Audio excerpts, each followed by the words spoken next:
If we lose freedom here, there's no place to escape to. This is the last stand on earth. Those who would trade our freedom for security have embarked on this downward course. Whether we believe in our capacity for self-government or whether we abandon the American Revolution and confess that a little intellectual elite in a far distant capital can plan our lives for us better than we can plan them ourselves. Conduit News Radio with Paul Harrell is on now. Hello, ladies and gentlemen. Welcome to the program today. Thanks so much for being with us. Interesting couple of days. Interesting weather the last couple of days. Well, I mean, you know, just kind of boring winter, rain, that sort of thing. Or is it springtime yet? I don't even know. This session's like being, I have heard this from multiple people. This session at the 92nd Arkansas General Assembly is like being boiled alive.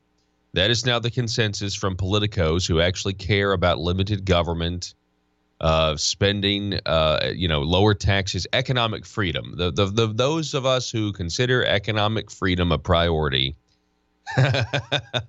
are watching some of these bills come out, and the consensus is it's like being boiled alive, where they just kind of turn the temperature up 1 degree at a time. The telephone number. Oh, good morning to. I hope you have a great day, by the way. Good morning. The telephone number to text 870-275-9799. You know, isn't it crazy that the internet is so technologically advanced? I was just thinking this because I do have word that we have at least one affiliate because of the rain. Right now, Northeast Arkansas is getting, kind of pummeled with rain. I know, and it extends all the way down to Little Rock. To me, according to the weather forecast that I was looking at last night, I thought all of this was supposed to be out of here by now. But that's not the case. Anyway, so you have an affiliate or two that's, having some issues because of thunder, lightning. You can't help that. That's just nature. And yet the internet is alive and well, working fine, and we have people listening to us online instead of one terrestrial radio affiliate. So anyway, it's very interesting when you think about that the internet now has become more reliable than terrestrial radio in a lot of instances. You know what I'm saying? Just in terms of now that the internet can still go down. There are still times where we have internet outages. And of course, as I say this, probably something's going to happen with the internet and things are going to be not so good. But, there was a time that you couldn't syndicate a radio program unless you had satellite time, and which is very, very expensive. And now, with streaming devices and the internet, you can do a lot of stuff, and you can syndicate a radio show just using the internet, and you can still trigger your local advertisements at local affiliates and everything else, just like satellites. It's pretty amazing when you think about it. Or maybe it's only amazing to me because I'm in radio. Folks, we got a great show for you today. Coming up at 7 o'clock, we're going to talk a little bit more school choice. I told you this earlier in the week. We'll be talking with Lori Lee again. She'll be back on the show. All throughout the 92nd general session, they have tried to get school choice. They've tried to get enough support for minor changes to where parents have more choice. I was reading the Arkansas Times. I know. I'll repent later. I was reading the Arkansas Times, and they were saying that contrary to popular belief, parents really don't know what's best for their kids sometimes. I know it was crazy. I couldn't believe it. Well, I mean, again, it's the Arkansas Times. But yes, that was school choice. We'll talk to Lori Lee about that. And the reason is because, it's part of the Republican platform, and they're having trouble getting Republicans on board. And that's what we talked about with the lieutenant governor earlier in the week. That interview is up right now at conduitnews.com. It's pretty frustrating when, you have people, whatever issue it is, it can be frustrating when Republicans don't want to support, maybe around campaign season they do, or they just maybe gloss over this plank or that plank of the platform. But then when people back home call them, school administrators and that sort of thing. They're all of a sudden totally okay, totally fine with the education status quo where it is, and that's their prerogative. They are, they are trying to represent their districts, and but it's just frustrating when we've talked about how education done the way it is now is not giving us the results, and we're spending all this taxpayer money on our students, and more money doesn't mean better results, and the status quo doesn't mean better results. We need to do a better job. Did I hear this right, that the National Weather Service has issued a tornado warning for White and Woodruff counties? Is that true? That somebody, we just have that posted by a trusted source. Oh, wow. Yeah, just had that trusted source posted on the Facebook page. So, folks, and I'm sure whatever station you're listening to this program on is going to cut to the emergency alert system, if that is the case. So this program will be preempted by wherever you're listening to this on, unless it's the internet, of course. If not, you need to definitely pay attention to the weather that is outside. Again, the telephone number, 870-275-9799. That's 870-275-9799. Tomorrow on the program, we will be talking with State Representative Robin Lundstrom. Oh, by the way, Senator Mark Johnson is on the show today, too. I forgot about that. You'll have to forgive me. Sorry about the ping-pong nature of the show so far. Mark Johnson, we're going to be talking about his bill. We're going to be talking about casinos and the sweetheart deal they got being put into the Constitution. You just wait on that. Senator Mark Johnson will be on coming up at 7:33. But Robin Lundstrom will be on the program tomorrow at 7, as well as Congressman Bruce Westerman. But so we're going to talk to Robin about her minimum wage bill. Now, the left is in meltdown mode, but they're breathing a sigh of relief. The left in this state doesn't get into meltdown mode they don't get into meltdown mode too often. And when they do, mainstream Republicanism will save them and assuage their fears away. Will basically comfort them, console them to where they have nothing to worry about. The bill is HB 1752. It made the Week 8 Conduit scorecard. Robin Lundstrom wants to exempt employers with less than 25 employees, private nonprofit developmental service providers, and private nonprofit organizations with an annual budget less than $1 million from the new minimum wage law the people voted themselves. Now, I personally think this is a great idea because this is why I vote for Republicans. I vote for Republicans to use their constitutional power that they only have once every 2 years to look out for small business and the economic freedom of this state. And I know that small business is the backbone of this state. The Republican Party officially used to believe that small business was the backbone of this state. And I guess economic development really, truly does only mean corporate welfare and taxpayer money going to giant corporations. They'll bend over backwards to save those deals and to do business with the communist Chinese, but they won't take a side. They won't take the conservative side when it comes to trying to save some of these small businesses. What do I mean by this? Well, the outrage about Robin Lundstrom's minimum wage bill that made it out of committee is probably not going to be as big of a deal to the left because Arkansas Republican Governor Asa Hutchinson has come out against any changes to the state's minimum wage law. And then the Republican Party of Arkansas, Doyle Webb, agrees with Asa and issued this statement. As Republicans, we value the opportunity to find employment, businesses who create jobs, and an environment that sustains to a healthy job market.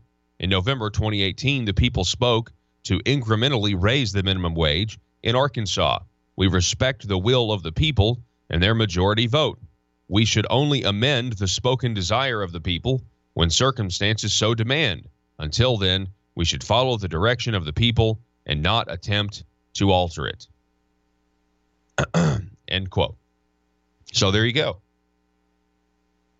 So we're going to talk to Robin Lundstrom about the merits of her bill, and I just want to focus on the policy. I really do. It is what it is. The people who are in positions of power throughout this state, the upper echelons, the people who are controlling things, when the going gets tough, they issue statements like that. That is, by the way, the position on the minimum wage at this point, according to the Republican Party of Arkansas, aligns with the Democrat Party of Arkansas. And just so we are clear, practically speaking, the Republican Party of Arkansas is now saying that they have no problems with this minimum wage law and what it's going to do to small businesses. And it is going to hurt small business. Back to the merits of Robin Lundstrom's bill. Hang on a second. Sorry, 1 second. That's the wrong bill. Where did it go? Oh, there it is right here. Week 8. So, again, it's HB 1752. In the 2018 general election, voters did approve an increase to the minimum wage that rises to $11 per hour by 2021. For large companies, the costs are passed on to consumers through higher prices or inferior products and services. Wow. That's the truth. You either get higher prices or you get less quality, less service. That's what the minimum wage does. This is going to be per capita $11 an hour, one of the highest in the nation. Think about what you got. One of the highest minimum wages in the nation. When you think about average income and that sort of thing. This directly increases costs to small businesses, and for many, the drastic rise may cause them to close their businesses entirely. Workers making minimum wage are hit hardest as companies look to cut hours or terminate employees to adjust for the increases. Arkansas has the highest minimum wage in the area. When adjusting for percentage of median wage, Arkansas would have the highest minimum wage in the entire country. Think about that. And the Republican Party of Arkansas, Doyle Webb, issues a statement saying that they're not going to do anything about it. The Republican governor says he's not going to support Robin Lundstrom's bill in a roundabout way, not directly but indirectly. Folks, I don't know what to tell you. The left was outraged. Let's look at what the left said. Let's go to there, okay? Here it is. Max Brantley, Arkansas Times. Legislators blasted for late-night override of voters on minimum wage increase updated twice. The Citizens First Congress, a grassroots people's lobby, Max Brantley writes, fired at a House committee's unannounced late evening action yesterday to roll back most of the minimum wage increase overwhelmingly approved by voters just 4 months ago. Now, unannounced is, it technically might be the case, but they do announce their committee meetings the day of. They say, hey, we're going to meet later. They'll say, hey, before they adjourn, or we'll meet upon adjournment. They've been meeting later. The whole Stephanie Flowers meltdown happened happened during a later meeting, an afternoon meeting, because these committees are getting backed up and people are trying to get these bills through. They're just trying to get the bills over with. Either they're going to get defeated or they're going to get passed, but we need to know one way or the other. Max Brantley continues, as Dave Ramsey reported last night, legislation by Robin Lundstrom would take away the minimum wage increase to $9.25 an hour for people 20 and younger, for employees and nonprofits, and so they're going. And then they talk about this amendment that was added. Anyway, listen to what Max Brantley says. It's an outrage and is a clear sign as any of how beholden the legislature is to special interests, big business, and how little they respect the people. Okay. All right. So that's the left. Okay. Now, as Republicans, and listen, I will confess that I vote for Republicans, but technically I guess I'm not a registered Republican. I'm an independent or unaffiliated or whatever but okay. But I vote for Republicans because I think that's the best way to attempt to accomplish what we want to accomplish. And there is a measured, specific, detailed response to this outrage on the left. It can be combated if you know conservative principles, if you understand the very concept of a minimum wage and how destructive it can be, how destructive it is. I mean, personally, I believe in no minimum wage at all because I believe in the right to contract and sell your services for what you want to sell them for. But that's just, I know that's I know most people would disagree with me on that, but that's my belief. But anyway, but the bottom line is raising the minimum wage doesn't help those it claims to help. It hurts the very people it claims to help, period. That's the number one thing. Practically speaking, raising the minimum wage, it doesn't make us any richer. It means there's going to be higher prices, and it means that you're going to now have to cut labor in many cases. It means that it means that if you have a worker who's working for you that's not as skilled as another worker, well, before the minimum wage, you were making money on that less efficient worker, but now maybe not so much. Okay? It also divides employer and employee because you've got somebody, if you've got somebody who's making $15 an hour and he started making $9 an hour and now he's making $15, $16 an hour, or let's do something different. Let's go. Let's say he's making $11 an hour, and let's say he started making $8 an hour, and he's worked his way up to make $11 an hour. And now, because of the government, a brand new employee who doesn't know half of what the old employee knows, now they're making the same. Psychologically, this has an impact on employees with their employers. It puts everybody in a tough position, and it's the government butting in and getting involved in somebody's private business and how they run it. It is fundamentally none of the government's business, unless, of course, you're doing something, unless, of course, we're talking about sweatshops and child labor or something, There's already laws for that. This is pathetic. I've gone way over, but I can't believe this. I can't believe that the slightest amount of liberal, progressive outrage and the party just caves on an issue when it comes to small business. And again, they will bend over backwards for Chinese deals with communists, giving away your taxpayer dollars to giant corporations with the hope that they move here and don't leave. They will give away our resources so that they can make a bunch of money and send the profits back home to China. They will do that for big business, but when it comes to small business and this little carve-out to try to stop the effects of a minimum wage that's going to hurt our economy, they do nothing. They won't stand up to the left and the likes of the Arkansas Times and the Citizens, what's this called? The Citizens First Congress. Sound off. Tell me what you think on Facebook, facebook.com/Conduit News. We'll be back here in just a moment.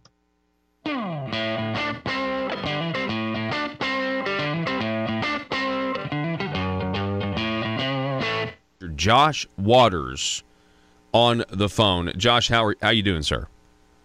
Hey, good morning, Paul. How are you doing? We're doing great over here. We're doing great. This is week number 8, and we've got a week number 8 scorecard to go over, and let's just kind of get right into it. These are some of the bills that you've been watching. Let's go with the first one, HB 1752, HB 1753. This is something that is a good thing. This is in the support column this week. What do these two pieces of legislation do, Josh?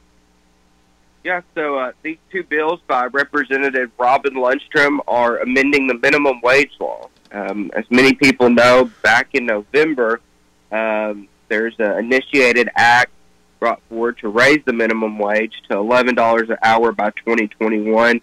Right now it's $9.25. And so what this bill will do, Paul, is it would exempt a few groups of people. In a world full of constituents with social media accounts, bloggers just looking to increase their page views, and a talk radio host who generally is just the worst, how are Little Rock's elite supposed to conduct business with such a lack of privacy? Introducing the 1835 Club, older and more refined than other clubs that claim discretion. The 1835 Club is for seasoned political veterans that want to conduct the highest form of aristocratic business with the public's money. Are you a schemer? Do you someday want a guaranteed flow of taxpayer money to support your business? Is it your dream to see the .gov domain at the end of your business website? Don't listen to the imitators. The 1835 Club is the place where corrupt politicians and businessmen hatch their next crony schemes. At the 1835 Club, we make lobbying safe and legal. Ethics. Why, of course.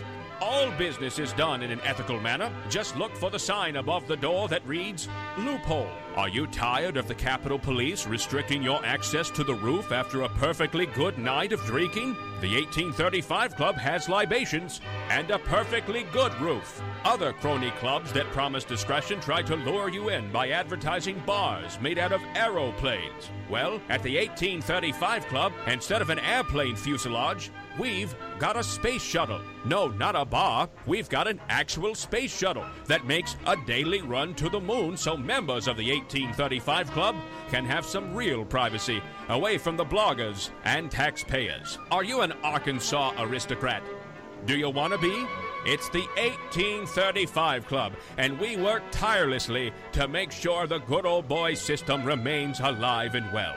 Join today. Disclaimer. The 1835 Club reserves the right to deny membership to anyone who has principles. Any talk of the Declaration of Independence or the Constitution must be done in jest or, at the very least, with a condescending tone. And finally, the 1835 Club will be given a 25% commission of any agreements made between politicians and the business community.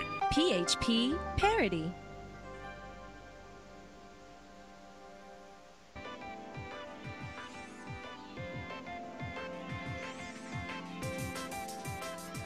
Conduit News Radio with Paul Harrell is building a liberty machine. Find out more at conduitnews.com.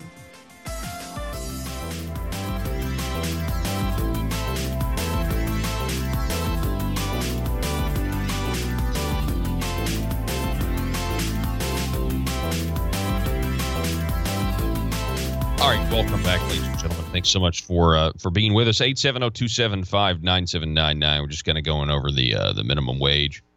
The RPA statement here saying that they're not going to try to give relief to small businesses by adjusting the minimum wage. And yeah, the people voted for it, but the people, it's an esoteric issue. Everyone thinks that the minimum wage is a good thing. I mean, there's no question that's what the people think. The people are wrong. They don't understand that this very thing that they think helps them actually hurts them in the long run. And it's just the way it is. It's not hard to get a minimum wage passed. It's like basically saying, hey, do you like rainbows? Do you like a sunny day? You like a sunny day or do you like a cold day? And people are going to say, oh, I like the sunny day. That's what the minimum wage is like. We don't want to go around the will of the voters. That's a bunch of baloney. That's not true when it comes to term limits. The people in this state voted for term limits twice. They didn't stop John Woods and the rest of the Republican Party and all the Democrats, the entire establishment, from writing a deceptive amendment to expand the term limits when you claim that you were shrinking them. You don't care about the will of the people when it comes to a vote. You just care about power. That's what this is about. Power over principle. Phone number 870-275-9799. We're up against a hard break. You have to forgive me. When we come back, we'll talk about a lot more stuff. Douglas House yesterday, State Representative Douglas House, giving maybe one of the best speeches this session about why forcing 501 groups to disclose their donors if they participate in judicial elections by influencing the perception of a candidate, and why that's a terrible idea. Back in a minute.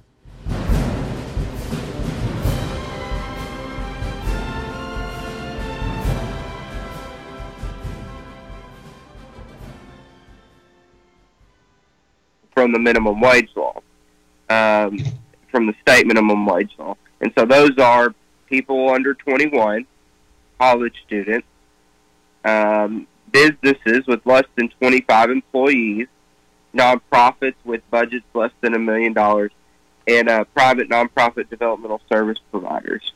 And so those groups would be exempt from the state, so then they would fall, then under the federal minimum wage law.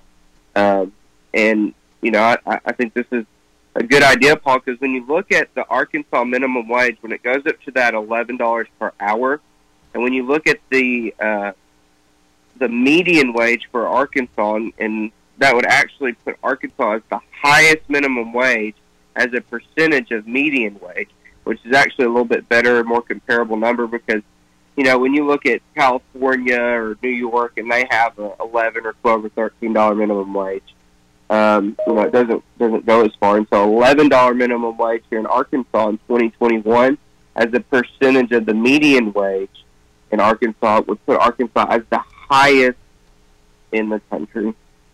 Wow. And so these two bills, these companion bills, are essentially trying to help small business owners, really, is what this is about. Yeah, there's a bill filed early on in the session that wasn't, there's, some pushback and some thoughts, well, maybe this is going to really help more of these, big hospitals or insurance companies. But this bill is a lot more focused, I would say, and says any business, less than 25 employees, they're exempt from this.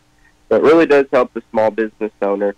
Another thing is it helps college students. It helps those under 21 who would typically fill these minimum wage type positions you would think about.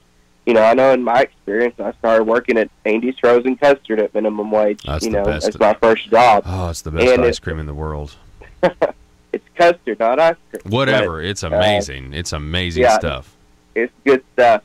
But, this inflated government mandate minimum wage really pricing someone out. At 16, looking back, if I'm an employer, would I want to employ a 16-year-old at $11 an hour? It sounds crazy. When you actually comes out of your mouth, Josh, that sounds insane. What?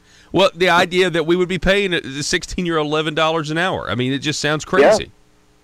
Yeah. So this bill would say, and then also, that's tough for a small business owner, but it kind of prices those, high school students out of the market. And so this.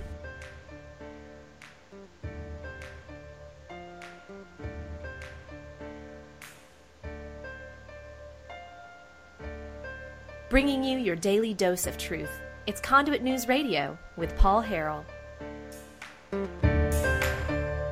Yes, so got some other interesting news yesterday. The 911 plan that also has, yet again, another tax increase passed out of a House committee.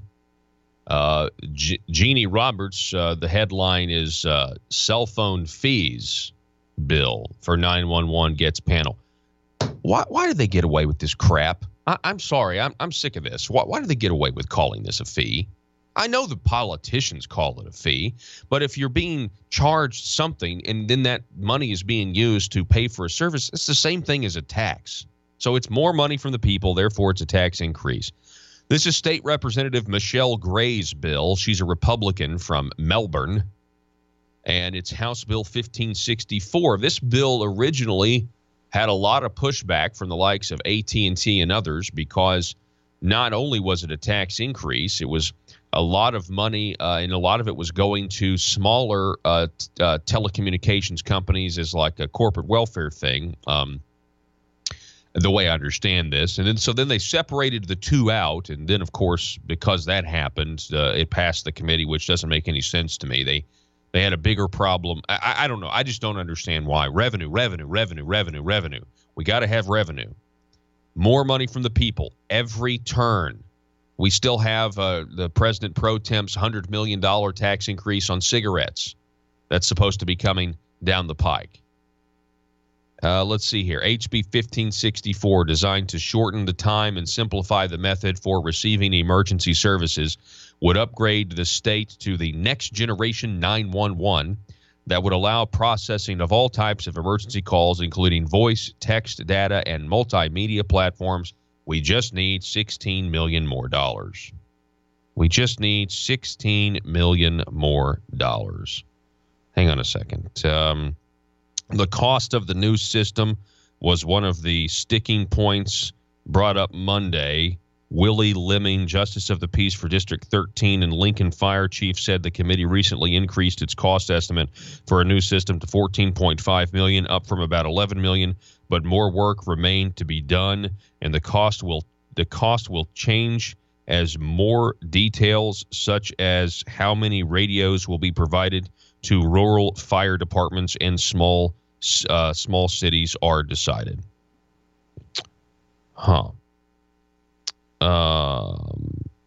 Interesting. I'm just reading this here. Hang on. Hang on one second. Okay, no, okay, sorry. I'm getting my stories confused. This is a county government story. Okay, Washington County. I see what's happening here. Okay. So what's interesting here is we have some counties who are pushing for local tax increases, like Washington County is. And then in tandem with that, we have the state pushing for tax increases as well, concerning emergency communications. Let's just generalize it and say it that way, okay? But backing off the county piece, all right, let's just focus on the state piece. $16 million more dollars being raised from you, the people, to fund 911. Now, you can imagine why this got the yes vote, right? Because we as human beings don't want to be on the side or against 911. We don't want to be on the side of not wanting to help people when there's an emergency, right? We don't want to be cold-hearted. And that's exactly what big government counts on when they go to pain point politics. It's one of the best ways to grow government. Pain point politics. We've got to have this. Now, listen, the counties in this state have been jerked around by the state government when it comes to housing prisoners, being, the cost sharing that goes along with that. I have heard from people, and they say the 911 issue is a problem. Okay, all right, I understand that. I understand that you guys say it's a problem, and I don't necessarily dismiss that. But the answer is always taking more resources from free people. And what happens is that's a growth in government. When all these little bitty growths in government, it results in a loss of freedom to the people. And it's just the way it is. And a lot of people would be fine giving more money. I'm sure if we weren't wasting so much of it elsewhere. Matter of fact, if we weren't wasting so much of it elsewhere, we wouldn't have to give you more money. That's the whole point of this. That's the whole point of this. A lot of you out there don't even know that you're already charged taxes for your cell phone. And that's why they're raising them. Because you don't even know you're paying them in the first place, because you're probably just like me, and you get your cell phone bill and you pay it. And you don't look at all of the rest of the fees. You go on, I pay my cell phone bill online. I go online, I pay my bill, and there you go, I'm done. And I don't look at everything else that goes along with it. I don't look at all the taxes and fees. But the bottom line is this. You pay taxes, fees, and government charges on your wireless service. And according to the Tax Foundation, right now, Arkansas is number 8. We are the 8th highest in the country. Already, this is before they want to tack on an additional $1.30. Is it additional $1.30? Hang on, it was in the article here. Hang on. Let me see here. I'll just control F. And there it is right there. The improvements would be funding by increasing a phone tax from around $1 now to $1.30 per month for each individual device, including tablets and other devices that use data. So if you have any device that uses data, you're going to be paying. Is it an extra 30 cents a month? Is that really all it is? Well, that must have been because the original bill was $1.30. And maybe that's where all that extra money was going to those little. Anyway, the bottom line is it's still more money. It's still ridiculous. So let's just go ahead and look at Arkansas right now. This is before the tax increase on your cell phones that many of you don't even know you're paying, and that's why they chose this to raise, because you won't raise as big of a stink about it. Wireless state and local rates. Arkansas is a 15.22%. So 15% tax right now on your cell phone. The federal rate is 6.64%. So that adds up to a total in Arkansas of 21.86%.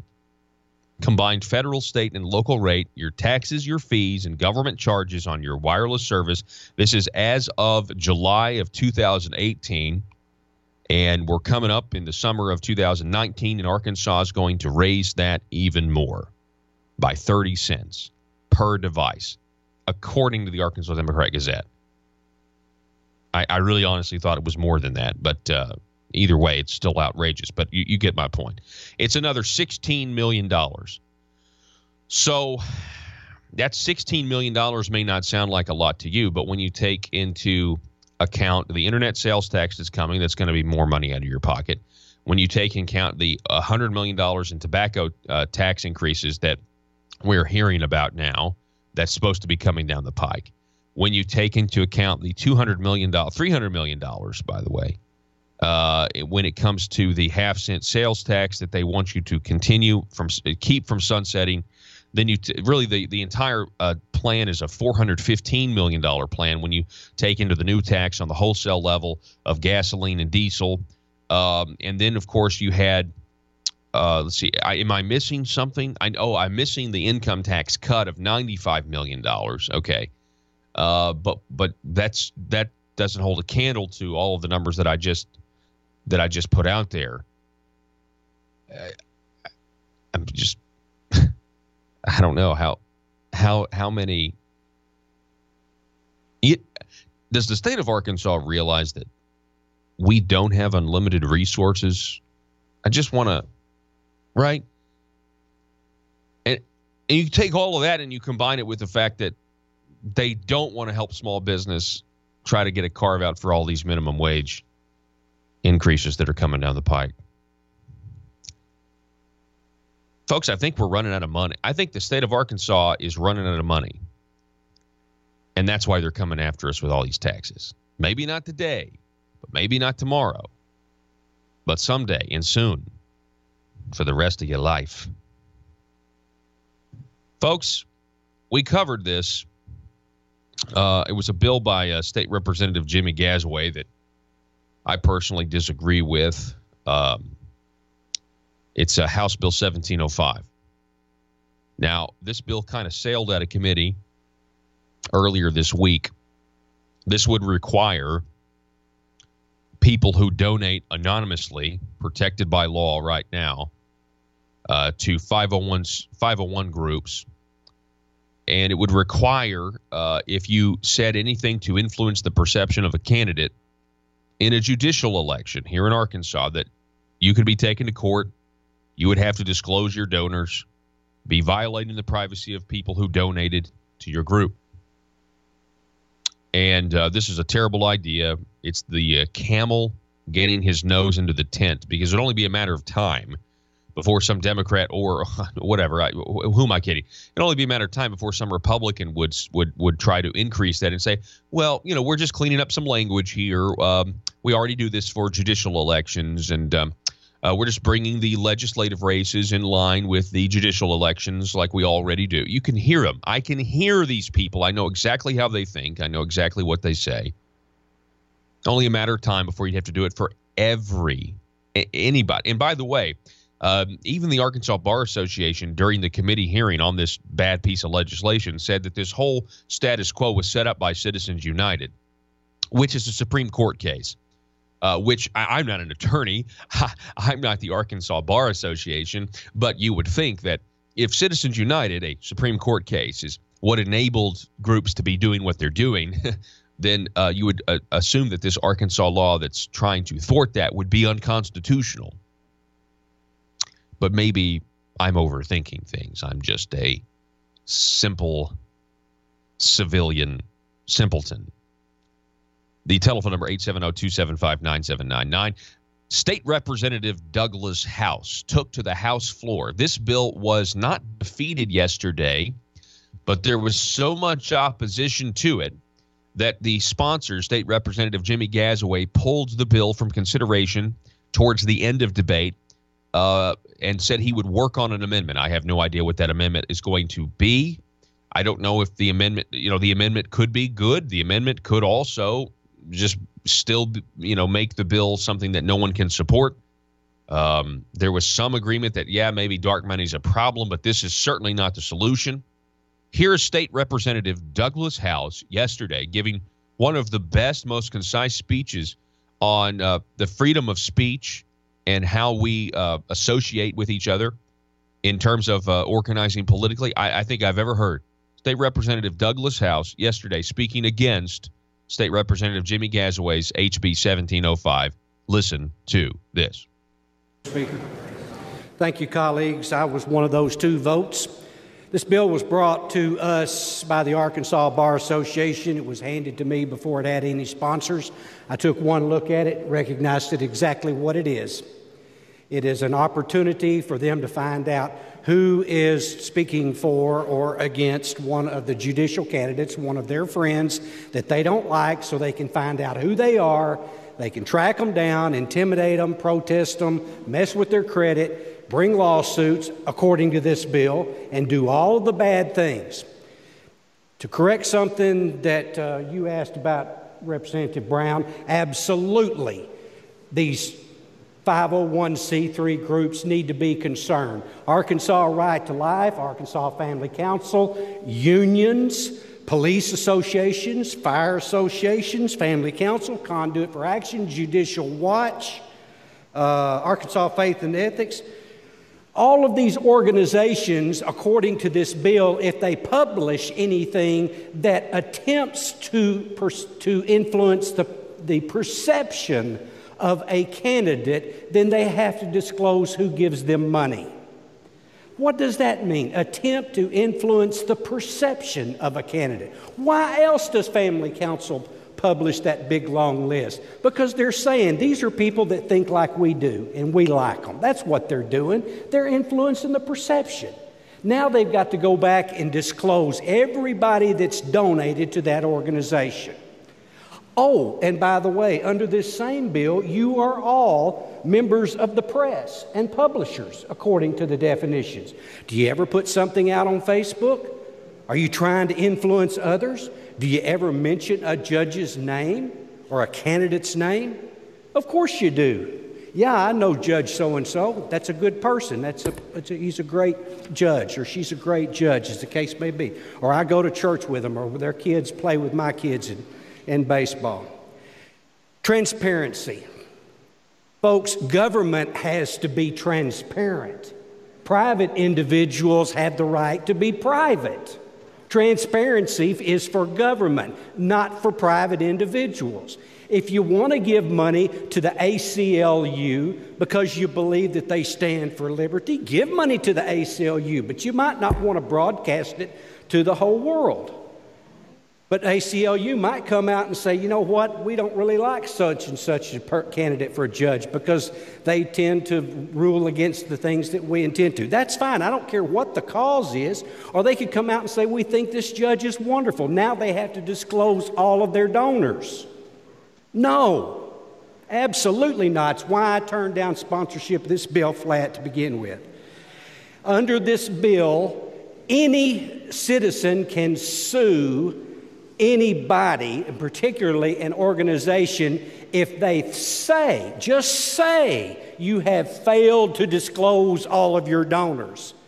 Bring out your list again. Come in here and hire you and a lawyer and submit to depositions and interviews and court proceedings and spend a bunch of money so we can make absolutely sure you disclosed every donor that you're supposed to disclose. Maybe you did. Maybe you had no donors. But you go ahead and publish something that they don't like against one of the candidates that there's favorite. That's what's going to happen. That's what this is a get-even bill. Now let's talk about one race, because I know both candidates. I love both candidates. I respect both candidates. In the last race, we had Judge Goodson, we had David Sterling.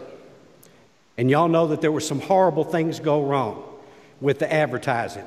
And of course, I'm talking to the camera now. Folks, the folks at the Arkansas Bar Association think you are too stupid to know when you're being taken for a ride in the press.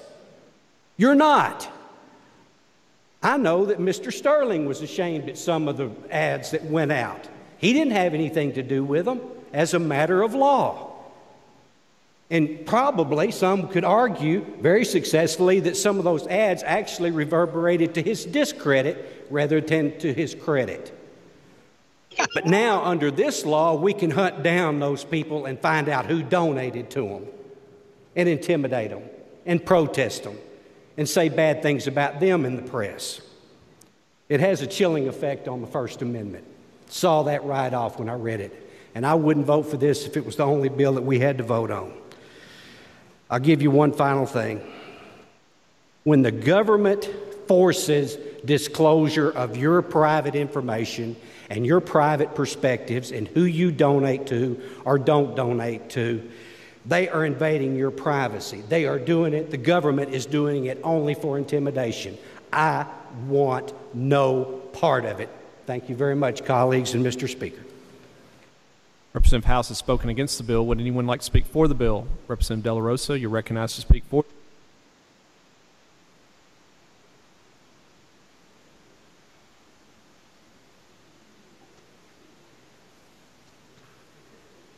Thank you, Mr. Speaker. I want to clarify some things. First of all, IECs are a huge loophole that we have in our State code Representative right now. There's not a lot of restrictions House, on. Doing an excellent job. I mean, an excellent job. You want a no vote on this bill because, you know, notice, I don't know if you heard in the beginning there, he said this is a way to find out who is supporting, running an ad against your friend so they can hunt you down. And he actually said, and so they can attack your credit. And I know we had Jana De La Rosa came up after and fundamentally was misstating, and I don't believe it was intentional, but Jana De La Rosa was misstating the bill. I'm not going to play the rest of it. She claimed that this bill only had to deal with independent expenditure committees, and she was wrong. Factually, completely inaccurate. Go read the bill. This is not about independent expenditures committee. This is about redefining what an independent expenditure is. And they're saying that nonprofits that engage in issue advocacy, meaning letting you know that Judge so-and-so did this, would then be considered an independent expenditure, and then you would have to disclose your donors. That's the whole bill, essentially. She gets up there and says, this isn't about nonprofits. This is about independent expenditure committees. No, it's not. It's not about IECs.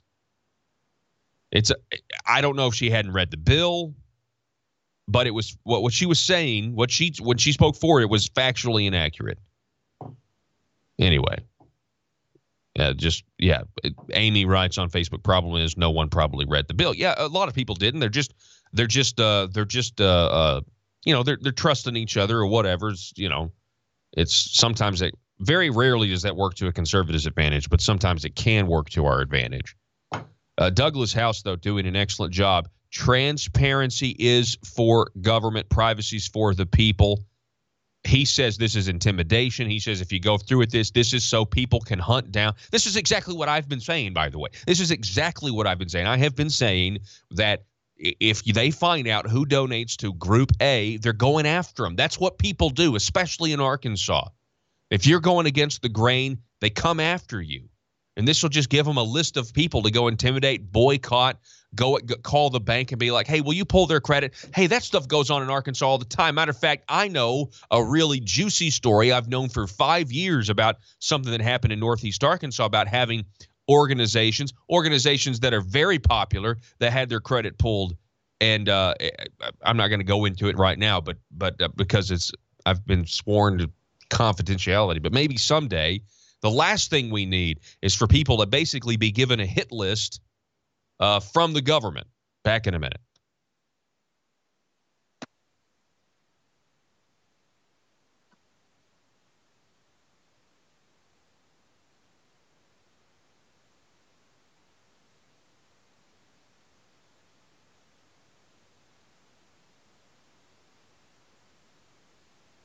Production in the marketplace that comes with a complete 5-year warranty. At Omega, they take firearm manufacturing seriously and offer discounts to active and retired law enforcement. Whether you're using Omega firearms to defend the public, defend your family, or for target practice, Omega has your back. For pricing, go to omega-guns.com. That's omega-guns.com.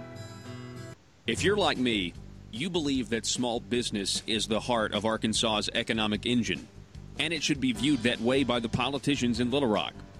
Conduit for Commerce also believes, like you and I believe, policies that achieve less regulation and lower taxation help small business in Arkansas thrive.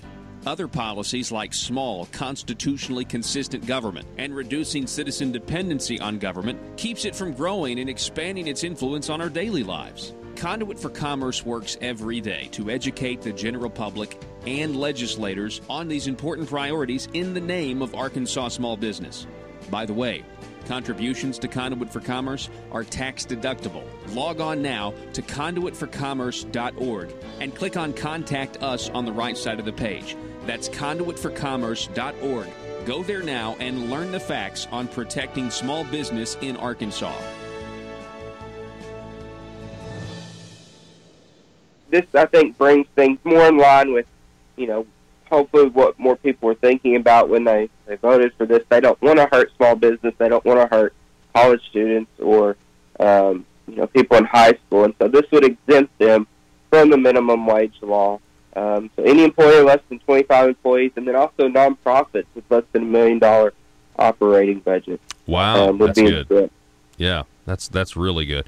All right, so those bills, again, are HB 1752, HB 1753. State Representative Robin Lundstrom, she's really coming through with some great legislation, actually. Moving on, we have another in the support column for this week, week number 8, Conduit Scorecard, SB 521, Expanding Freedom of Information Law. Tell us about this, Josh. Yeah, so this is kind of a follow-up bill from Senator Kim Hammer.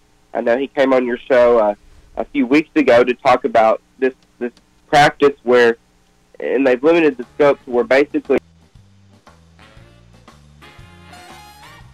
determined to drain the swamp in Little Rock. It's Conduit News Radio with Paul Harrell.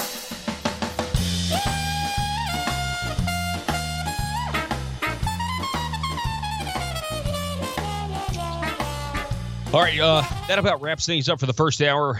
We talked about minimum wage. We talked about how Governor Asa Hutchinson has come out against trying to tweak the minimum wage law, which was really it's been a big blow, I think. State Representative Robin Lundstrom successfully got her bill out of committee that would have exempted small businesses from the minimum wage law. It would have exempting employers with less than 25 employees, a private nonprofit developmental service provider, private nonprofit organizations with an annual budget of less than $1 million. It would exempt people under 21 and college students from the minimum wage law. It would do some really good things. It is a carve out, on principle, you could say, hey, maybe we don't need to support it because it's a carve out. That's not what's happened here. This is a practical solution to what is a big problem for our economic, for our gross domestic product, for small business owners who are trying to deliver products and services to customers and also provide jobs for people. This is, the minimum wage is arbitrary. And so because the minimum wage is arbitrary in and of itself, I'm totally okay with arbitrary cutouts here to try to stave off this ridiculous concept of minimum wage and what it does to businesses. Going to $11 an hour based on your wages, based on Arkansas's wages, would make us the highest minimum wage in the country. We're going to take a break. The news and talk of Northeast Arkansas. This is News Talk 101.3 FM and 1230 AM KBTM, Jonesboro, an EAB radio station. You have these foundations that are set up at or alongside a college or university. Most common use of them is for like athletic sport programs, so the Razorback Foundation, the Red Wolf Foundation. And so documents and records that are within those organizations have been denied when someone submits a Freedom of Information Act request. So they came out and said, okay, any private entity that spends 20% of their time or money promoting a government purpose, that has to be disclosed. Or they are subject to the Freedom of Information Act. Well, that didn't pass, Paul. That didn't even get a second in committee. So they come back with this bill and said, okay, we'll super laser focus it to just say that the documents from these type of foundations at universities and colleges, public universities and colleges, they are public records. You can't just say, no, we're not giving them. They are public records. They have to be turned over. And there's a specific exemption saying, but you don't have to turn over donors to these foundations. Because they say that was a concern from the university foundations. They didn't want to disclose donors. Now, I don't know if they don't want to disclose other stuff, but this specifically says those documents from those foundations, public universities, would be public records subject to FOIA. Okay. Well, that makes sense. That is more focused if you're just changing the definition, making sure that, these are public documents. So hopefully, because I saw the headline last week when this, I guess, a companion bill or a sister bill from Senator Kim Hammer did go down. And so now he's got this other bill to try to be a little bit more narrow with it. So hopefully he'll have more success on this one, because anytime we're going to expand transparency and expand what the people can see when it comes to government or taxpayer dollars at work, it certainly is certainly something that's worth doing, I think. More information is better. We're talking with Josh Waters. We're going over Week 8's Conduit scorecard, or Conduit's Week 8, their scorecard. Let's go to the next bill here. What do we got? HB 1705 is next. Tell us about HB 1705. This is in the opposed column. Yeah, Paul, this is a really, really bad bill. I'll just be honest. What this bill does, it stifles free speech against any judicial candidate. When you read the bill, people are going to say this is a dark money bill. They're going to say this is to weed out dark money and provide transparency. What I would argue, Paul, is that it actually will silence free speech. And the reason I say that is because this bill says any statements that are over $50, money spent, $50, that attempts to influence a vote or changes the public's perception of a candidate or Senate candidates would be defined as an expenditure, and that would require disclosure. You have to say who the donor is. You have to put their address out there, their occupation, and it would make it a campaign expenditure just for making a statement that addresses the public's perception of a candidate. Well, Paul, that could be anything. That could be anything you say on the radio, anything I say on the radio. Yep. They tried to do an exemption section, but basically that just have to go to court to see if you're exempted.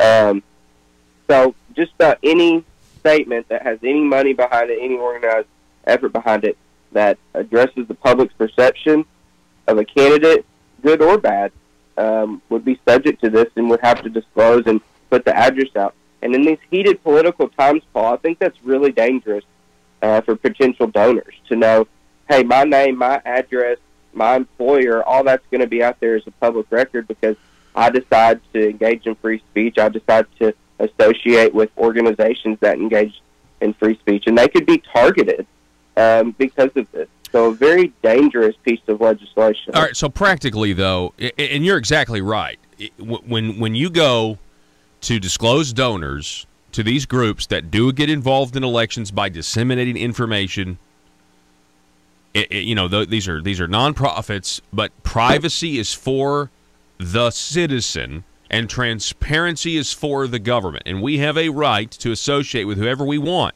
And the government can't make us disclose who we're associating with or giving money to when it comes to this. I mean, that's the way the law is now. That's a good thing because we're talking about stifling debate because I know how the government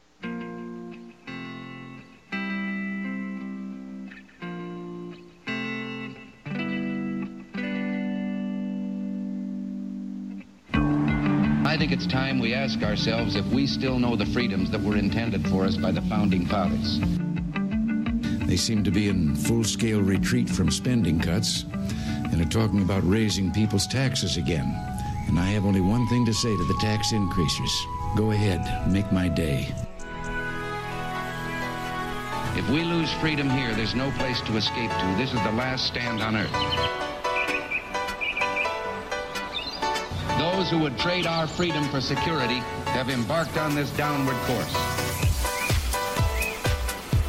Whether we believe in our capacity for self-government or whether we abandon the American Revolution and confess that a little intellectual elite in a far distant capital can plan our lives for us better than we can plan them ourselves.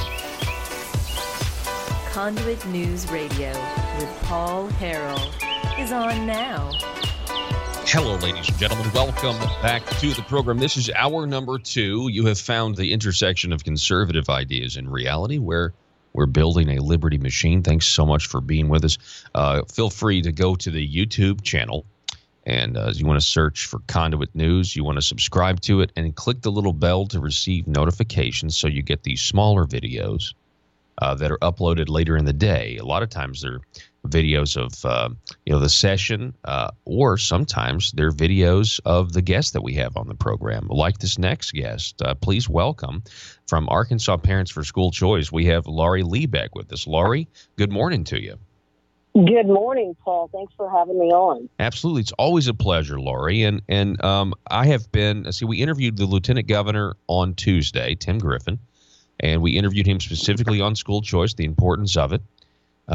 We talked a little bit about how it's kind of hard to get some Republicans on board with this key Republican plank in the platform of school choice.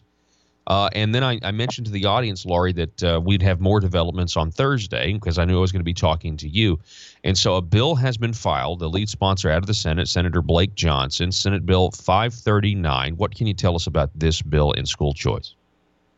Well, this bill will be a tax credit. It is a $3 million tax credit. No public money will be used. There are literally a dozen tax credits that have flown through the legislature. SB 226, HB 1493, SB 211. I mean, I could go on and on and on, Paul.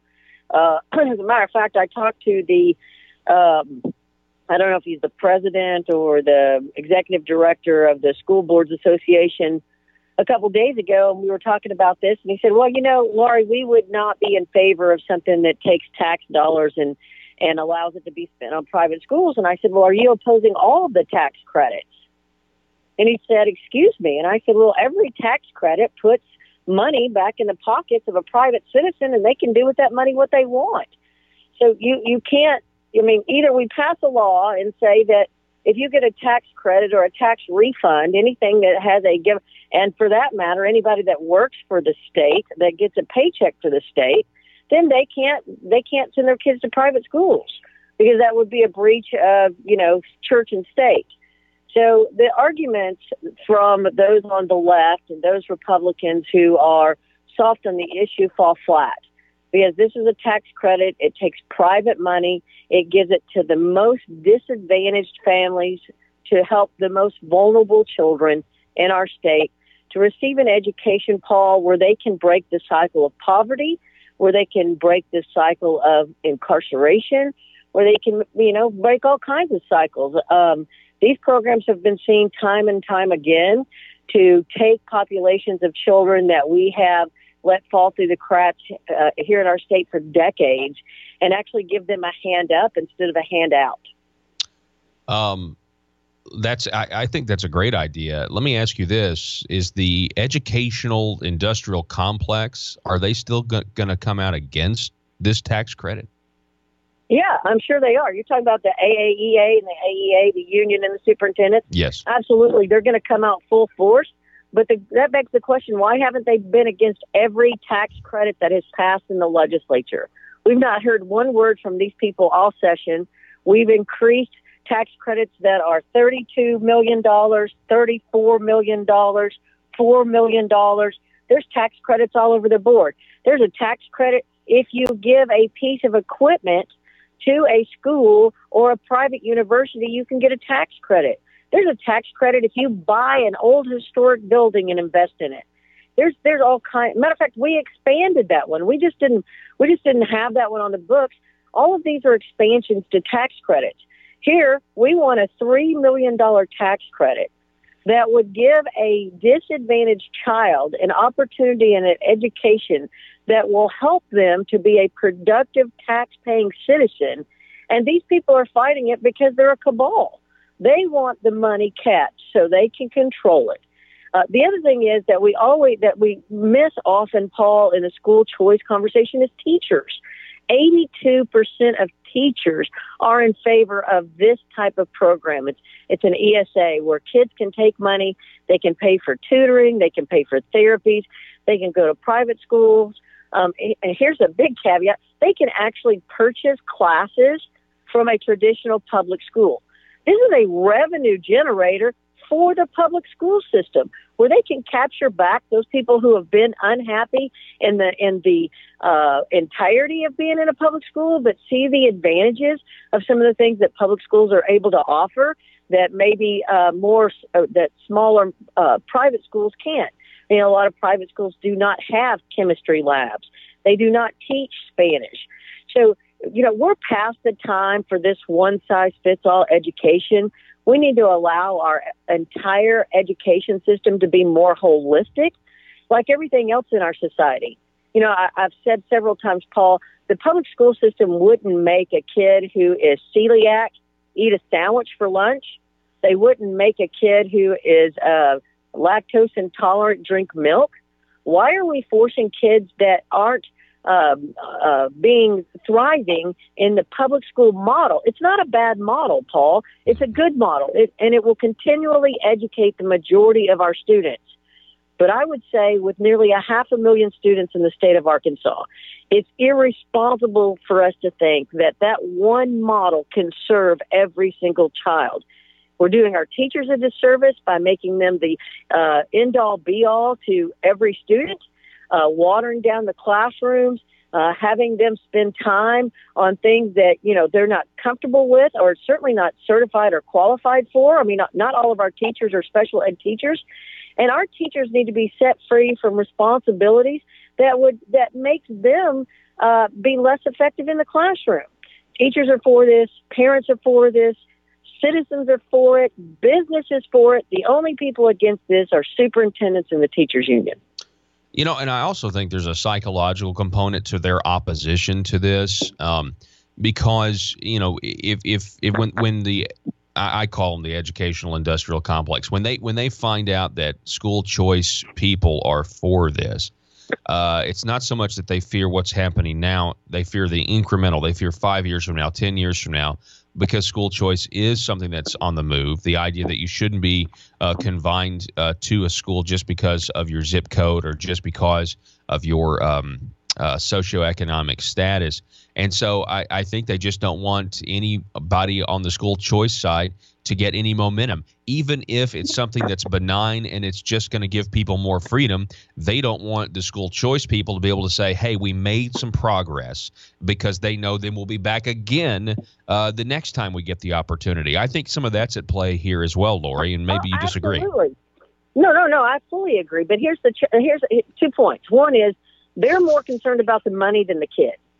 Okay, because if we were a student-focused education system, our goal would be make sure that each and every kid in this state got the resources that they needed to be educated. We wouldn't constantly have conversations about, oh, you're taking money from public schools. How about putting money in public education? See, we keep talking about school buildings. Let's talk about education. So this is a travesty about how powerful the superintendent cabal has come, and we've allowed them to dictate for decades how our children are going to be educated, and all the while their priority has been to keep their cabal intact. So that's one thing. The second thing is, in no state, Florida, which has had school choice for decades, Indiana, Arizona, there are 25 states across America who have some kind of school choice program that allows children to find educational environments that work better for them. In none of those states have you ever heard that it has closed down the public school system. As a matter of fact, in many of those states, especially the states like Florida, where they've had robust programs for decades, the school system has gotten better. Number one, because like I said before, classrooms now in public schools can focus on children who thrive in public schools. Children who were dissatisfied or not functioning in a public school classroom have been able to find avenues where they can thrive. So it's a holistic education system instead of shoving every person through the round hole that some of our students may be square. There's nothing wrong with public schools. Some of them. I mean, we've got a lot of challenges in Arkansas, but most of our public schools are good places that do a fine job educating those children who that model works for. But what about the kids that the model doesn't work? Are we just going to say because we don't want superintendents to lose their power or their oversight of however many teachers they have, then we're going to allow a certain population of our children to be relegated to abject failure? Is that what we're saying? Because at the end of the day, teachers want choice. Just imagine this. If you opened up school choice, what kind of freedom teachers would have? They would have larger salaries. They would have more benefits. They would have more negotiating power because they would be the conduit for supply and demand, saying, you know what, I'm a good teacher. I have great outcomes. I have proven to be able to transmit what I know to students, but I want to deal with students with special needs only, or I want to deal in this environment only, or I want to go to a math and science. So making the playing field so teachers are allowed choice also. So I go back to my original point. The only people who do not want this are the people that are controlling the dollars in the public education model, and that is the superintendents and the teachers union. Everybody else involved in the equation, the product, the taxpayer, this polls at 75% in the state of Arkansas. 75% people support of Arkansans want it. 66% of Arkansans, Paul, want a taxpayer-funded program. 66%. We're talking with Laurie Lee from Arkansas Parents and School Choice. The bill that has been filed, it's late in the session, but we've been waiting on this. Senate Bill 539. It'd be a tax credit sponsored by Senator Blake Johnson out of the Senate and State Representative Ken Bragg out of the House. Laurie, what do people need to do, and where does this bill go from here? When's it going to run, you think? I think it'll probably run next week. It will go through the tax and revenue on the Senate side. I don't think we have any challenges in the Senate. So, you know, of course, I would contend that this is a bipartisan issue. People of color and people that are low income are much more for this bill than those people who have means, because let's face it, Paul, wealthy people have school choice, right? I mean, if you're one of those celebrities in California, you certainly have school choice because you just can bribe your way. That's the truth. This is the case in point. You know, in our country, and I'm a capitalist, so I'm not against wealthy people, but in our country, you know, the wealthy, they have options.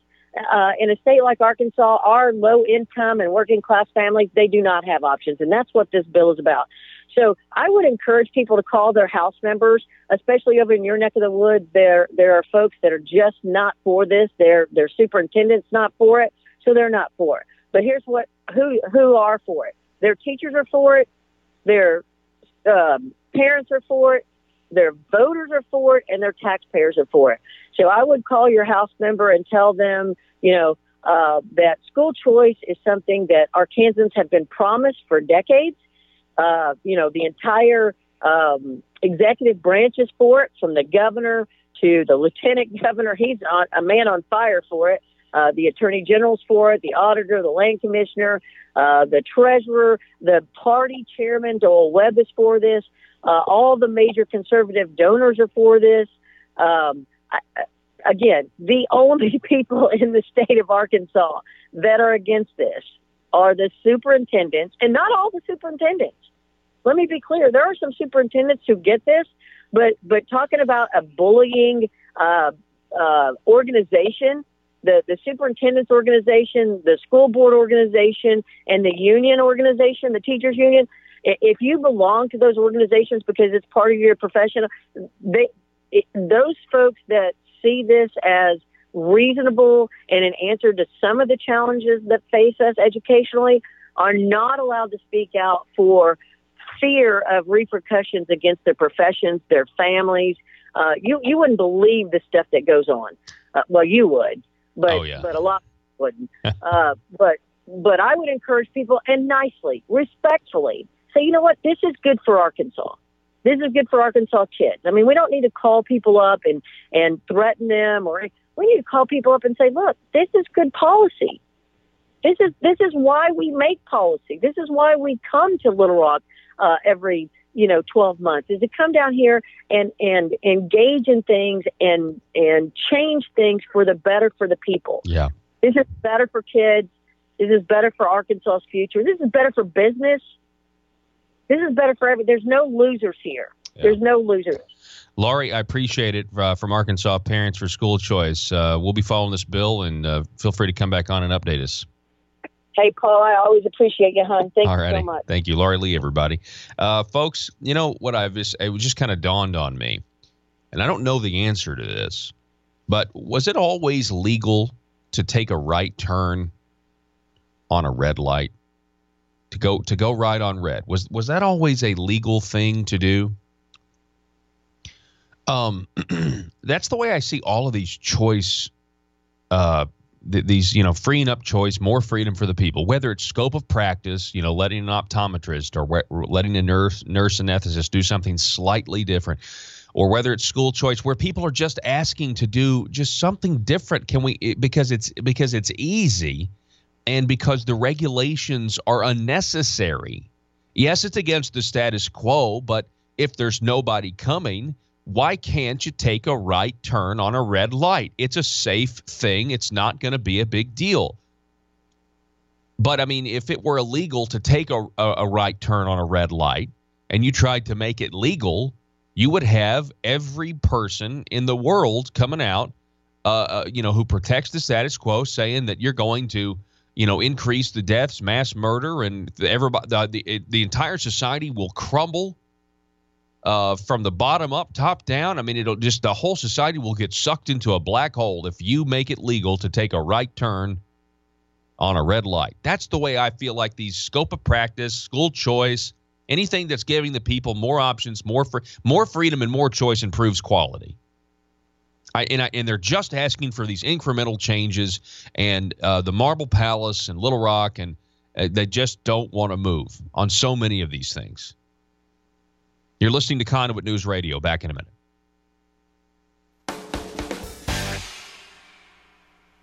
Operates, and the government will go after the donors, especially with this mob-like mentality that we have. You say one little wrong thing here, they go after your advertisers. We know what the left's up to. We know what the big government types are up to.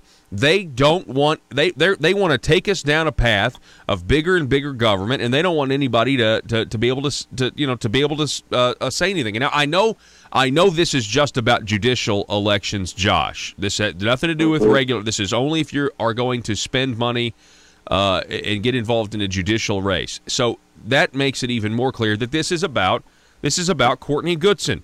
She lost once. Yeah. There's a certain contingent of people in this state who are really mad that Judge Dan Kemp beat her.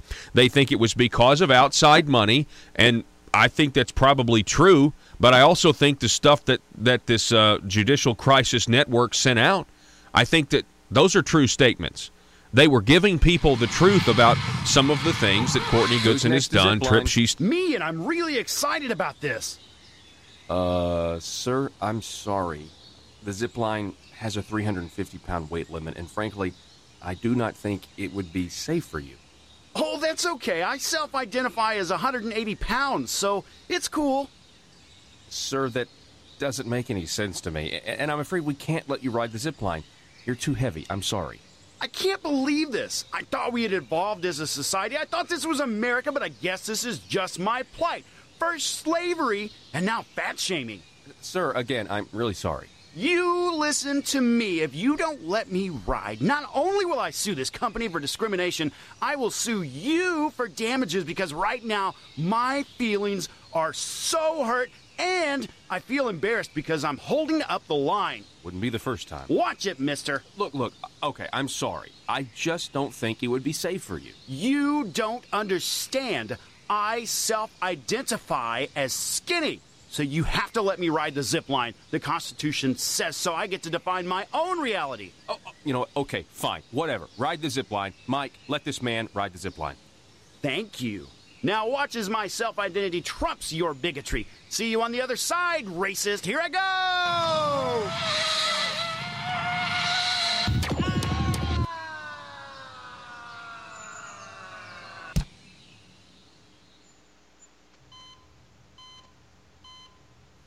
Doctor, thank goodness. What's the prognosis? Sir, we've done everything we can, and you only have seconds to live. No, you cannot say that. I do not self-identify as a dead person. PHP Parody.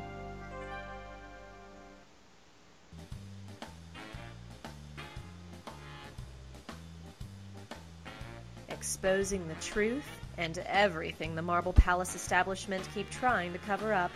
It's Conduit News Radio with Paul Harrell. I'm going to run down some of the headlines here, some of the developments. State Representative Robin Lundstrom successfully passed her bill that would give some relief to small business owners out of committee the other day. HB 1752 would amend the Arkansas minimum wage law, exempting employers with less than 25 employees, a private nonprofit developmental service provider, a private nonprofit organization with an annual budget of less than $1 million. HB 1753, another bill, would exempt people under 21 and college students from the minimum wage law, saving this ridiculously high minimum wage that Arkansas is facing that the voters put into place. In 2018, the general election voters approved to increase the minimum wage to $11 per hour by 2021, which would be the largest. I guess that would be, we already have the highest minimum wage in the area. When adjusting for percentage of median wage, Arkansas would have the highest minimum wage in the entire country if this goes into effect. The liberals were furious that this bill got out of committee. State Representative Robin Lundstrom will be on the program tomorrow.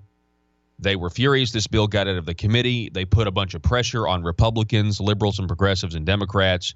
And Governor Asa Hutchinson caved and is now against any change to the state's minimum wage law. Also, the Republican Party of Arkansas caved.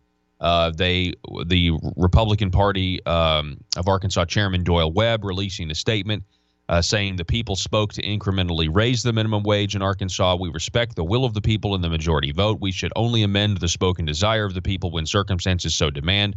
Until then, we should follow the direction of the people and not attempt to alter it. Tell that to John Woods and all those who deceptively increased their term limits after we had already voted for term limits twice in this state. Anyway, that's the news on that. In other news, we have a cell phone tax increase. Looks like it's on the way. It advanced out of a House committee. Arkansas already has some of the highest taxes and fees and government charges on wireless services. We are number 8 in the country, being taxed 15.22% by the state of Arkansas. They want to increase 30 cents per device, according to the Arkansas Democrat Gazette. They want to raise another $16 million from the people to fund a 911 service to upgrade the 911 systems across the state. The 6.64% federally brings Arkansas's total combined federal, state, and local tax rate on your cell phone to 21.86%. This would go up even further if they successfully get the 30 cents additional. This would be per device. So any device that has a data plan, any cell phone, any tablet that has a data plan, you would pay an additional 30 cents. We've got to take a break. We'll be back in just a moment. taken money. And so I'm glad that I have more information, not less. Now, she almost lost a second time to David Sterling to retain her seat this last time. And I just want to, while we're on the subject, I have to make this observation, Josh. When Judge Dan Kemp beat her, Asa Hutchinson immediately came out and said, we may need to look at taking away the right of the people to vote. Go look this up. He said it. And instead give me the power to appoint Supreme Court justices. And that, of course, went nowhere, but he did say it, and it was very worrisome at the time. Now we're at the end of another judicial election cycle, and what do we have now? We have people essentially... it comes from that same, vein of being upset that this group was in Arkansas spending money, telling people the truth. Because, Josh, look, you're an attorney. If you say something that is untrue, you can be sued for that, correct? Yeah, and that's what the whole thing comes down to, Paul, is there's already protection against people saying false things or defamatory statements. You can sue and prevent that from happening. What this does is say, we just want to silence free speech that talks about candidates for judicial office. And a really bad part about this bill, Paul, is it provides a private cause of action for an individual to come in, well, I think that statement that person made over there, well, that looks like it falls under this definition. They need to disclose. Now what's the definition again? What's the definition again? Tell us again. The definition is money spent attempts to influence a vote for or against a specific candidate or standing candidates, or influence the public's perception of a candidate. Okay. I would argue that's any statement. Yeah. So when the Arkansas Democrat Gazette said in September 10th of 2015, Justice Goodson took a $50,000 tour of Italy thanks to one W.H. Taylor, a business associate of her husband's. Exceptional improprieties tend to be not exceptional at all in Mrs. Justice Goodson's scandal-plagued career, but there's no underestimating her sheer nerve. Arkansas Democrat Gazette. Her Honor the Insider, could they be held accountable according to that definition? I would say they'd at least they could at least be sued for it. Now, there's an exception in the bill that says news articles, opinion editorials, those are exempted out. But when you provide this private cause of action, that's kind of after the fact. So what's going to happen, Paul, I'm afraid, is any statement that an opposing candidate or their special interests that are supporting him, that they hear and they don't like, they're going to haul those people into court.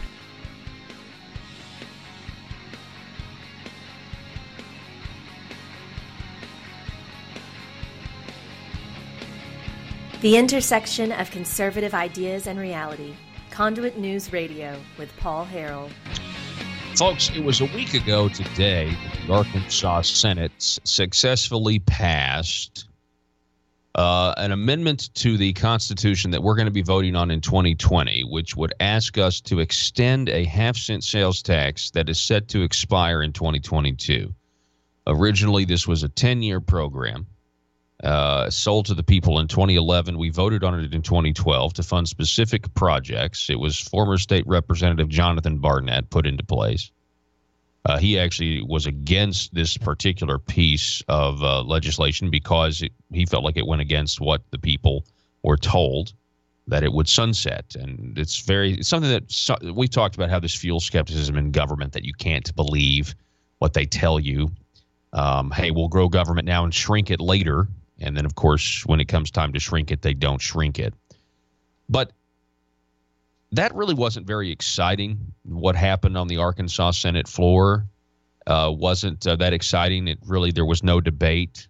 It was what happened directly afterward that there seemed to be a temporary wrench thrown into things when Senator Mark Johnson, who had voted for this piece of legislation, rose and immediately asked for a notice of reconsideration, which effectively froze the bill for 3 days.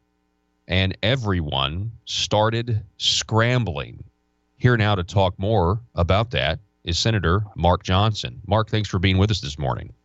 My pleasure, Paul. Good to hear your voice. You're in Little Rock, I guess, today. I am. We're broadcasting here from the Answer Studios, 101.1 The Answer. We're always glad that they let us broadcast here. So, Mark, tell us, sir. I mean, what was the whole point of doing that maneuver?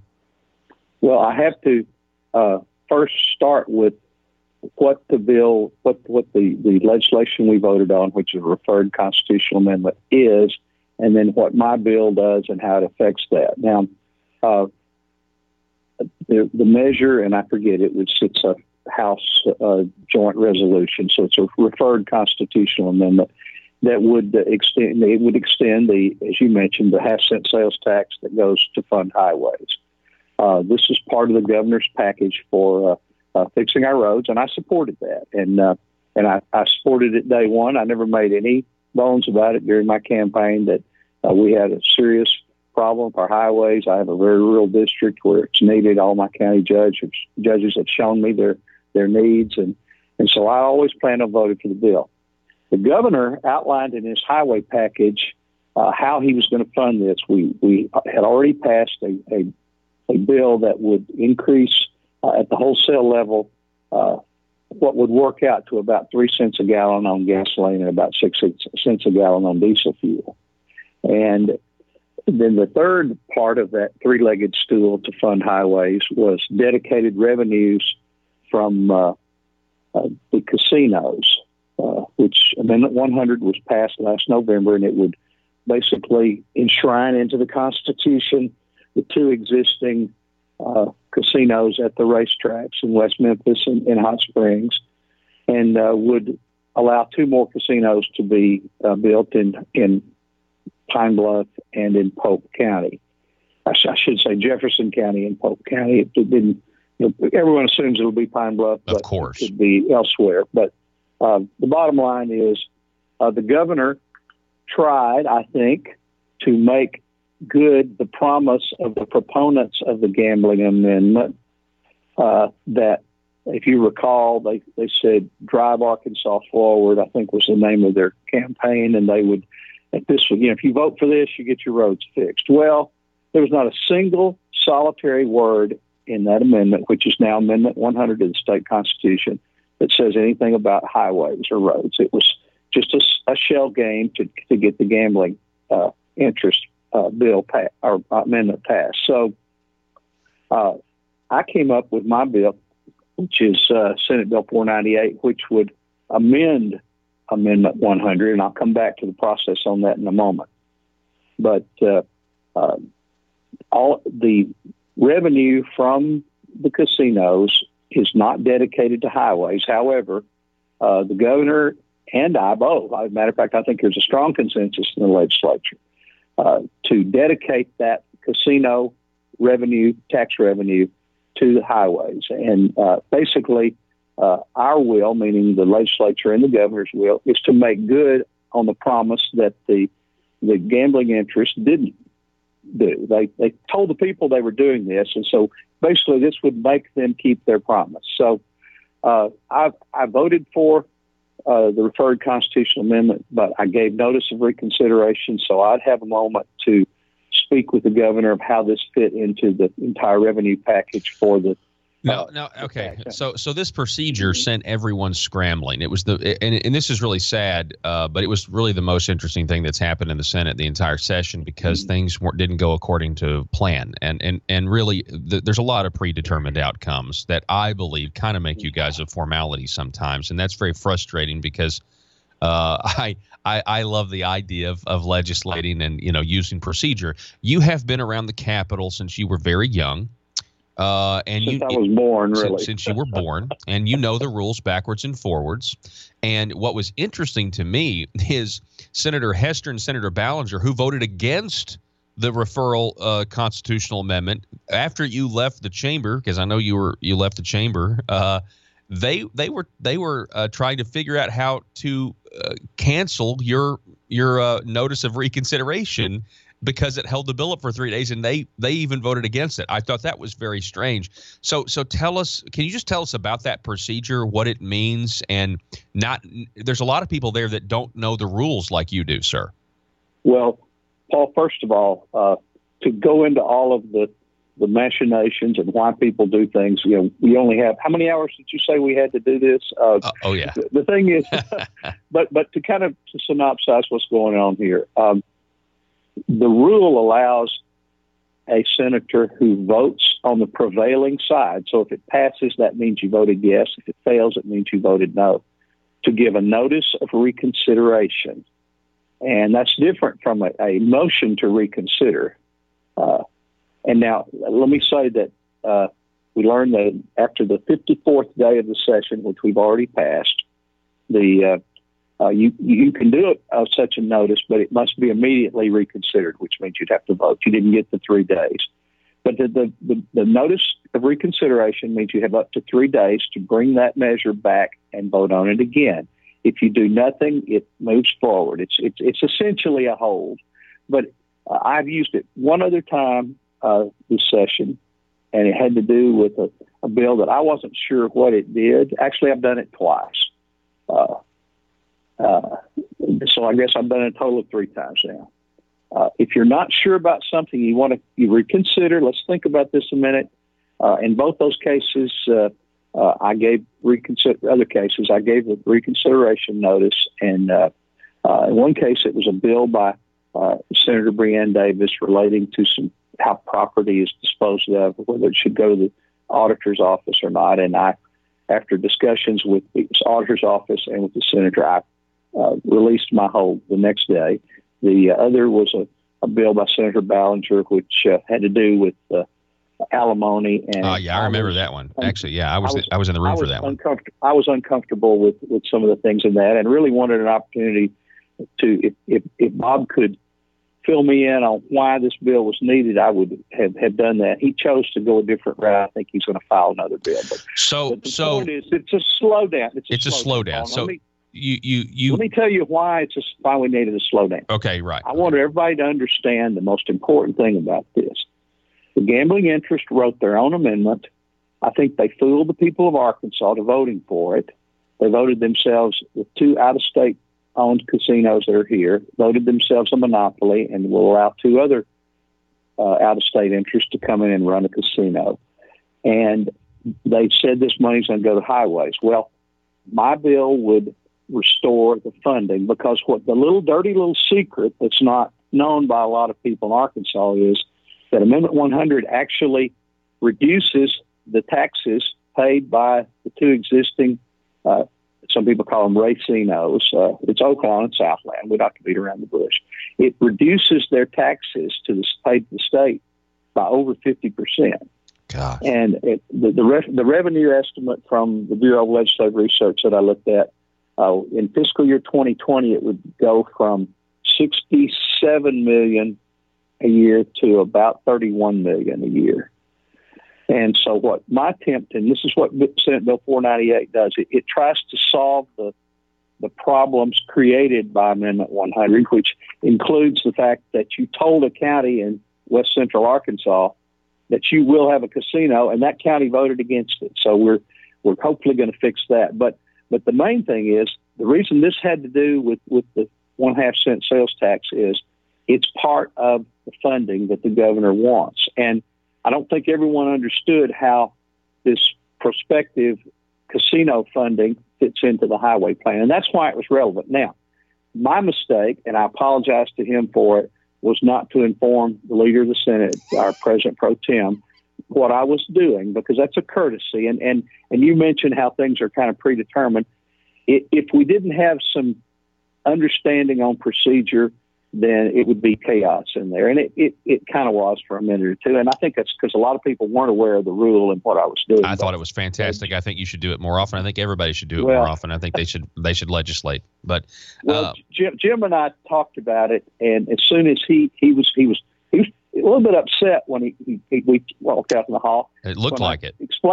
When I explained to him what I was doing, and actually his first reaction was, your bill has nothing to do with this. And as soon as I explained why it did, he totally turned around and said, I understand.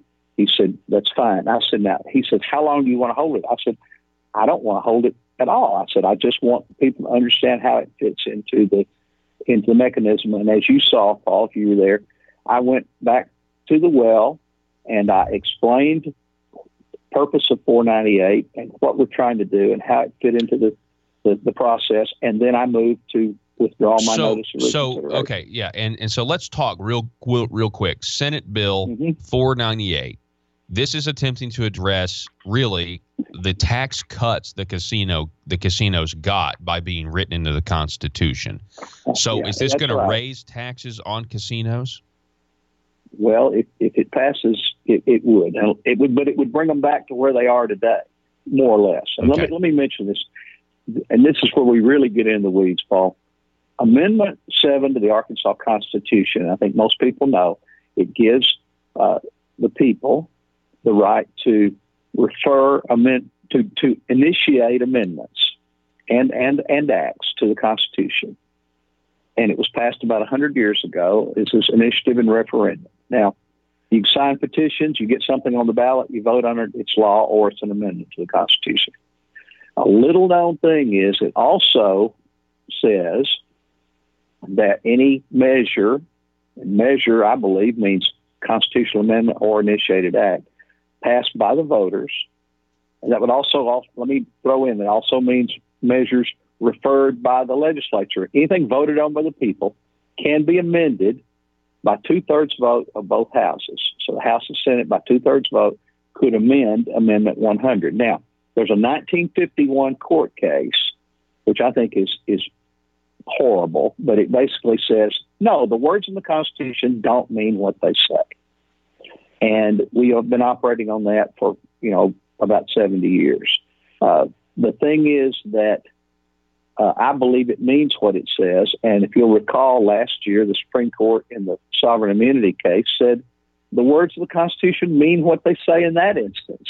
So what Amendment 100, what Senate Bill 498 would do would be to use that process outlined in the Constitution. And this would absolutely have to go to the Supreme Court before we would do it.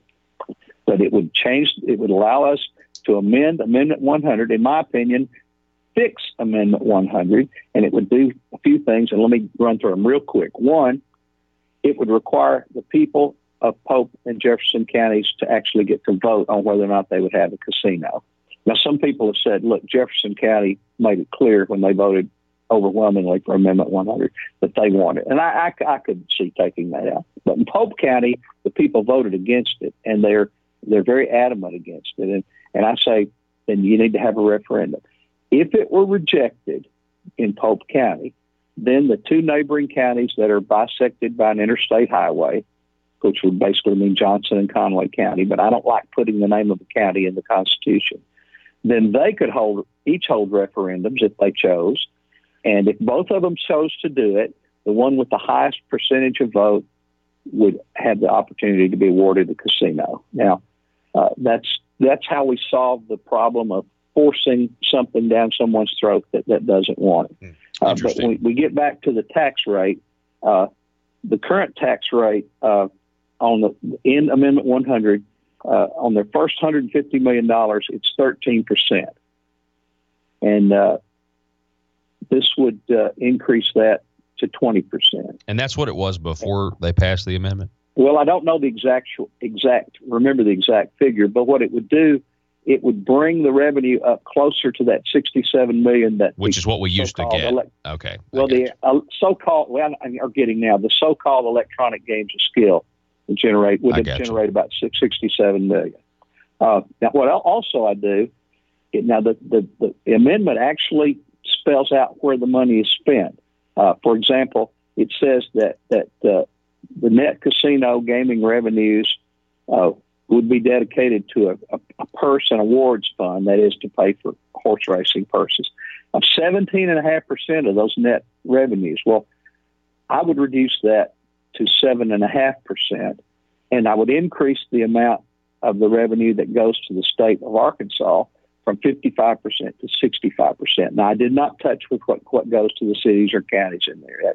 That's what they need that. Interesting. But this basically, it would increase the revenue, and the net result would be it would get us close. And to where we are now on revenue from electronic games is good. Certainly, I talked to you, before you've come on the show a couple times. Certainly, this whole casino process is a mess. We've seen what happened with medical marijuana. We see how difficult that is. This clearly needs, the oversight of the legislature, and that amendment was extremely fishy to begin with, and of course the people want it.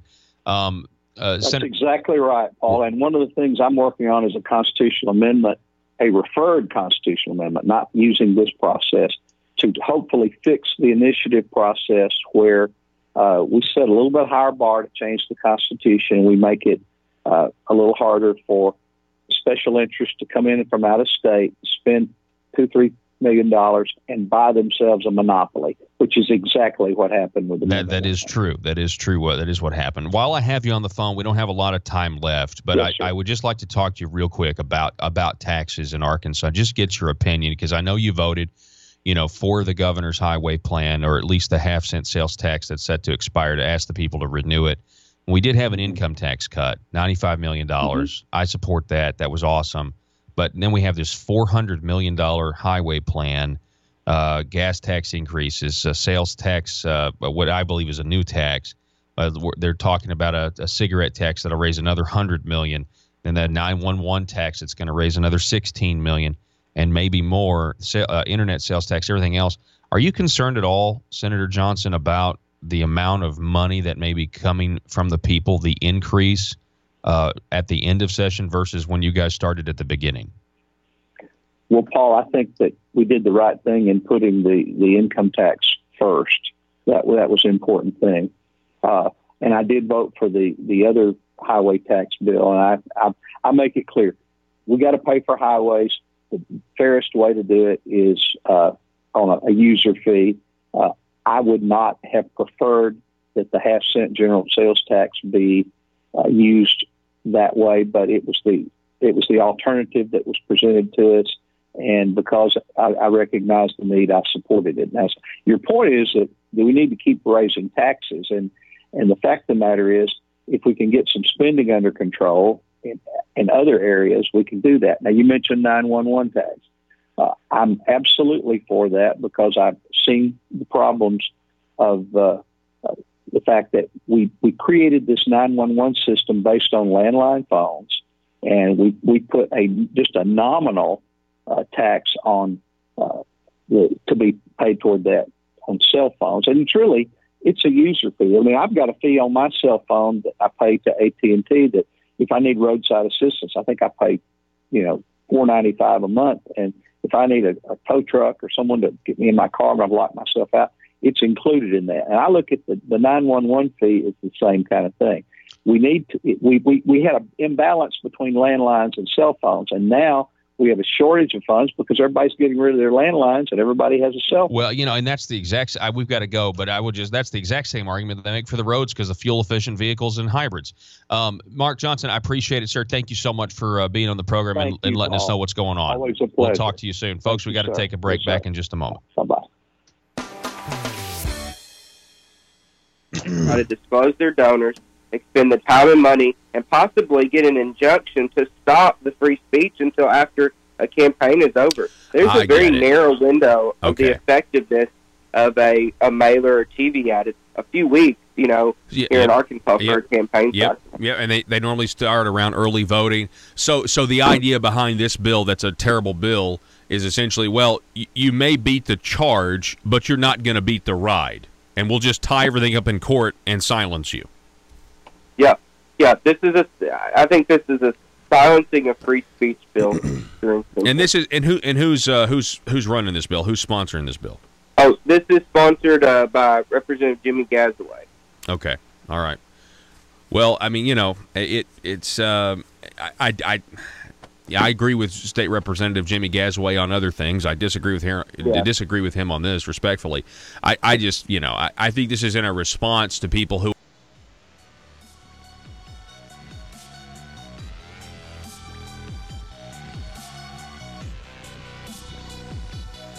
Need your daily news fix? Don't forget to tune in to Conduit News Radio with Paul Harrell. You know, in order to get the people to stop raising, or get the politicians to stop raising taxes, they have to be united, and they have to be willing to do nothing. They have to be willing to do nothing about roads, to do nothing about internet sales tax, to do nothing about 911 until you cut spending. And that's just not where the Overton window is right now. Folks, here's State Representative Douglas House from yesterday. Listen. I was one of those 2 votes. This bill was brought to us by the Arkansas Bar Association. It was handed to me before it had any sponsors. I took one look at it, recognized it exactly what it is. It is an opportunity for them to find out who is speaking for or against one of the judicial candidates, one of their friends that they don't like, so they can find out who they are. They can track them down, intimidate them, protest them, mess with their credit, bring lawsuits according to this bill, and do all of the bad things.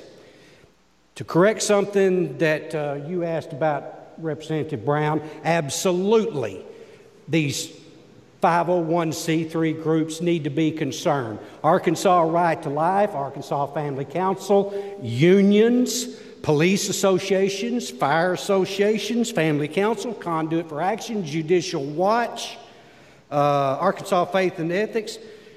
All of these organizations, according to this bill, if they publish anything that attempts to influence the perception of a candidate, then they have to disclose who gives them money. What does that mean? Attempt to influence the perception of a candidate. Why else does Family Council publish that big long list? Because they're saying these are people that think like we do and we like them. That's what they're doing. They're influencing the perception. Now they've got to go back and disclose everybody that's donated to that organization. Oh, and by the way, under this same bill, you are all members of the press and publishers, according to the definitions. Do you ever put something out on Facebook? Are you trying to influence others? Do you ever mention a judge's name or a candidate's name? Of course you do. Yeah, I know Judge so-and-so. That's a good person. He's a great judge, or she's a great judge, as the case may be. Or I go to church with them, or their kids play with my kids in baseball. Transparency. Folks, government has to be transparent. Private individuals have the right to be private. Transparency is for government, not for private individuals. If you want to give money to the ACLU because you believe that they stand for liberty, give money to the ACLU, but you might not want to broadcast it to the whole world. But ACLU might come out and say, you know what, we don't really like such and such a candidate for a judge because they tend to rule against the things that we intend to. That's fine. I don't care what the cause is. Or they could come out and say, we think this judge is wonderful. Now they have to disclose all of their donors. No, absolutely not. It's why I turned down sponsorship of this bill flat to begin with.